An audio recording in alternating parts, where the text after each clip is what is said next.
दोस्तों नमस्कार। आज मैं अपने YouTube चैनल पर आपके लिए लेकर आया हूं कक्षा 10वीं की पुस्तक की हिंदी कविता का अगला वीडियो। आज हम बात करेंगे ऋतुराज जी की कविता कन्यादान के बारे में। लेकिन आगे बढ़ने के पहले मेरी चैनल को सब्सक्राइब कर लीजिए और बेल आइकॉन भी दबा दीजिए ताकि हर नए वीडियो का नोटिफिकेशन आपको मिलता रहे। वीडियो अगर अच्छा लगे तो इसे लाइक और शेयर भी जरूर करिएगा। ऋतुराज का जन्म 1940 में भरतपुर राजस्थान में हुआ था। उन्होंने अंग्रेजी में एमए किया है। उनके 8 कविता संग्रह प्रकाशित हैं। उन्हें अनेक पुरस्कार भी मिले हैं। उनकी कविताओं में यथार्थ जीवन के अनुभव होते हैं। वे समाज में अत्याचार एवं शोषण का विरोध अपनी रचनाओं के माध्यम से करते हैं। उनकी भाषा उनके परिवेश से जुड़ी हुई है। कन्यादान कविता में ऋतुराज बेटी के विवाह के समय मां की मनोदशा का वर्णन कर रहे हैं और यह भी बता रहे हैं कि विदाई के समय मां अपनी बेटी को क्या सीख दे रही है। मां को लगता है कि बेटी को विदा करते समय उसके जीवन की सारी जमा पूंजी वो किसी और को दान कर रही है, क्योंकि वो अपनी बेटी से बहुत प्रेम करती है। कवि समाज में महिलाओं पर अत्याचार और शोषण की ओर इंगित करके कह रहा है कि मां अपनी भोली भाली बेटी को संसार की कठोर वास्तविकता से परिचित करा रही है। वो बेटी को बता रही है कि उसे साहसी और मजबूत बनना होगा। केवल अपने रूप और यौवन पर मुग्ध होने से काम नहीं चलेगा। वस्त्र आभूषण भी स्त्री के लिए बंधन के समान ही हैं। उनकी चाह भी उसे कमजोर ही करेगी।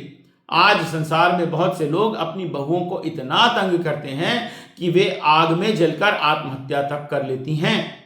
मां बेटी से कह रही है कि तुम उनकी तरह कमजोर मत पड़ना और अत्याचार का विरोध करना सीख लेना। आइए कविता का पाठ करते हैं। कितना प्रामाणिक था उसका दुख, लड़की को दान में देते वक्त जैसे वही उसकी अंतिम पूंजी हो। शब्दार्थ देखिए। प्रामाणिक जो प्रमाणित या सिद्ध हो, सत्य हो, विश्वसनीय हो। दान जो है वो धर्म और श्रद्धा की दृष्टि से किसी को कुछ देने को कहते हैं। वक्त का मतलब होता है समय, अंतिम मतलब आखिरी, और पूंजी होता है जमा किया हुआ धन। इस कविता में उस दृश्य का वर्णन है जब मां अपनी बेटी का कन्यादान कर रही है। कवि कहता है कि उस मां के दुख की सत्यता पर संदेह नहीं किया जा सकता जो बेटी का कन्यादान कर रही है। बेटी ही उसके जीवन भर की कमाई है और उसी जमा पूंजी को वो आज किसी और को दान कर रही है। उस दुख की कल्पना करना भी संभव नहीं है। आगे देखते हैं। लड़की अभी सयानी नहीं थी, अभी इतनी भोली सरल थी कि उसे सुख का आभास होता था, लेकिन दुख बांचना नहीं आता था। पाठिका थी वह धुंधले प्रकाश की, कुछ तुकों और लयबद्ध पंक्तियों की। कठिन शब्द। सयानी का मतलब है चतुर या अनुभवी। भोली जिसे दुनियादारी की समझ ना हो। सरल छल कपट से दूर। आभास मतलब प्रतीत होना। बांचना मतलब पढ़ना। पाठिका का मतलब होता है पढ़ने वाली। धुंधला कहते हैं उसे जो साफ ना हो। तुक का मतलब है कविता या गीत की कड़ी में जब ध्वनि का साम्य होता है अंत में तो उसे तुक कहते हैं। और लयबद्ध जो है लय से बंधा हुआ या गाना गाने योग्य को कहते हैं। इन पंक्तियों में कवि ऋतुराज कह रहे हैं कि जिस लड़की का विवाह हो रहा है वो बड़ी तो हो गई है, लेकिन उसे अभी दुनियादारी की पूरी समझ नहीं है। वो भोली भाली छल कपट से दूर है। वो खुशियों को तो जानती थी, लेकिन दुखों का सामना उसने नहीं किया है। वो नहीं जानती कि जीवन में कठिनाइयों का सामना कैसे किया जाता है। उसके लिए बाहरी दुनिया किसी धुंधली तस्वीर की तरह है जिसे पूरी तरह से समझने का अभी वो प्रयास ही कर रही है। मां ने कहा, पानी में झांककर अपने चेहरे पे मत रीझना। आग रोटियां सेकने के लिए है, जलने के लिए नहीं। वस्त्र और आभूषण शाब्दिक भ्रमों की तरह बंधन है स्त्री जीवन के। मां ने कहा, लड़की होना पर लड़की जैसी दिखाई मत देना। कठिन शब्द देखते हैं। रीझना का मतलब है मुग्ध होना। सेकना मतलब पकाना। वस्त्र कपड़े या परिधान को कहते हैं। आभूषण मतलब गहने। शाब्दिक मतलब शब्द जैसा, शब्द संबंधी। और भ्रम होता है संदेह या संशय। इन पंक्तियों में कवि कह रहा है कि मां अपनी बेटी को विदा करते समय क्या क्या नसीहतें दे रही है। मां कहती है कि कभी भी अपनी सुंदरता पर इतराना नहीं चाहिए, क्योंकि बाहरी सुंदरता तो अस्थाई है, असली सुंदरता तो मन की सुंदरता होती है। फिर मां अपनी बेटी से कहती है कि आग का उपयोग सिर्फ खाना बनाने या रोटियां सेकने के लिए ही करना, आग का प्रयोग जलने या जलाने के लिए मत करना। कवि इन पंक्तियों में ऐसे लोगों पर कटाक्ष कर रहा है जो दहेज के लालच में अपनी बहुओं को जला देने में भी नहीं हिचकते। वस्त्र और आभूषण महिलाओं को बहुत आकर्षित करते हैं, लेकिन मां वस्त्र और आभूषणों को सौंदर्य बढ़ाने वाली वस्तु ना मानकर महिलाओं के लिए एक बंधन मानती है। इसलिए वो अपनी बेटी से कहती है कि वस्त्र और आभूषणों के लालच में कभी मत पड़ना, क्योंकि ये सब महिलाओं के लिए किसी बंधन से कम नहीं है। मां अपनी बेटी को कमजोर नारी की जगह एक सशक्त इंसान बनने को कह रही है। वो अपनी सुरक्षा व अधिकारों के प्रति जागरूक रहकर हर विपरीत परिस्थिति का पूरी दृढ़ता से मुकाबला करे।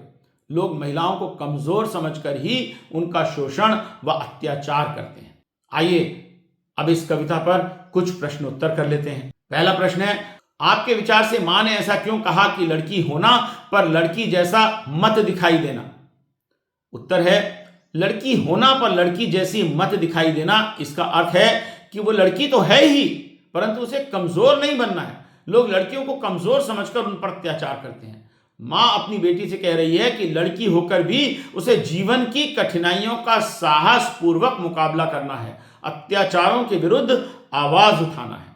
दूसरा प्रश्न है, आग रोटियां सेकने के लिए है, जलने के लिए नहीं। तो पहले तो इन पंक्तियों में समाज में स्त्री की किस स्थिति की ओर संकेत किया गया है, यह बताइए। तो इसका उत्तर है कि इन पंक्तियों में कवि बता रहा है कि बहुत बार ससुराल में बहुओं को इतना तंग किया जाता है कि वे आग में जलकर आत्महत्या तक कर लेती हैं। मां अपनी बेटी को यही बात समझा रही है कि अगर उसे परेशान किया जाए तो भी वो आग में जलकर आत्महत्या ना करे, बल्कि मजबूती से अत्याचार और शोषण के विरुद्ध लड़ने के लिए तैयार रहे। दूसरी बात ये पूछी गई है कि मां ने बेटी को सचेत करना क्यों जरूरी समझा? तो इसका उत्तर है, मां ने बेटी को इसलिए सचेत करना जरूरी समझा क्योंकि उसकी बेटी अभी भोली भाली और नासमझ थी। उसे दुनियादारी और छल कपट की समझ नहीं है, वो शोषण और अत्याचार से अनजान है। इसीलिए मां ने अपनी बेटी को समझाया कि अगर उसे परेशान भी किया जाए तो भी वो आग से जलकर आत्महत्या न करे, बल्कि मजबूती से अत्याचार और शोषण के विरुद्ध लड़ने के लिए तैयार रहे। फिर अगला प्रश्न है, पाठिका थी वो धुंधले प्रकाश की, कुछ तुकों और कुछ लयबद्ध पंक्तियों की। इन पंक्तियों को पढ़कर लड़की की जो छवि आपके सामने उभर कर आ रही है उसे शब्दबद्ध करिए। उत्तर है, इन काव्य पंक्तियों को पढ़कर हमारे मन में लड़की की जो छवि उभरती है वो कुछ इस प्रकार है। पहला, लड़की भोली भाली है। दूसरा, उसे दुनिया की वास्तविकता की समझ नहीं है, वो शोषण और अत्याचार से अपरिचित है। तीसरा, लड़की को केवल सुखों का एहसास है, दुखों का नहीं। और चौथा, लड़की को ससुराल की प्रतिकूल परिस्थितियों का ज्ञान नहीं है। फिर प्रश्न है, मां को अपनी बेटी अंतिम पूंजी क्यों लग रही है? तो उत्तर है, कन्यादान के बाद मां एकदम अकेली रह जाएगी। उसकी बेटी ही उसके दुख सुख की साथी थी। बेटी मां की सबसे प्रिय थी, जिसे वो अब दूसरों के हाथ में सौंपने के लिए जा रही है।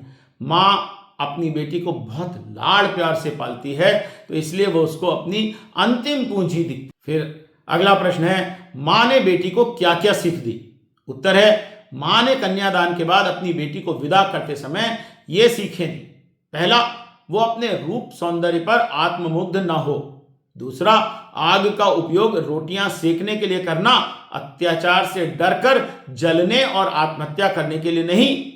तीसरा, वस्त्र आभूषणों के मोह में पड़कर इनके बंधन में बंध मत जाना। और चौथा, नारी सुलभ गुण तो बनाए रखना, लेकिन कमजोर मत पड़ना। तो कैसी लगी आपको आज की कविता? कमेंट बॉक्स में कमेंट लिखकर जरूर बताइएगा। आज के लिए इतना ही।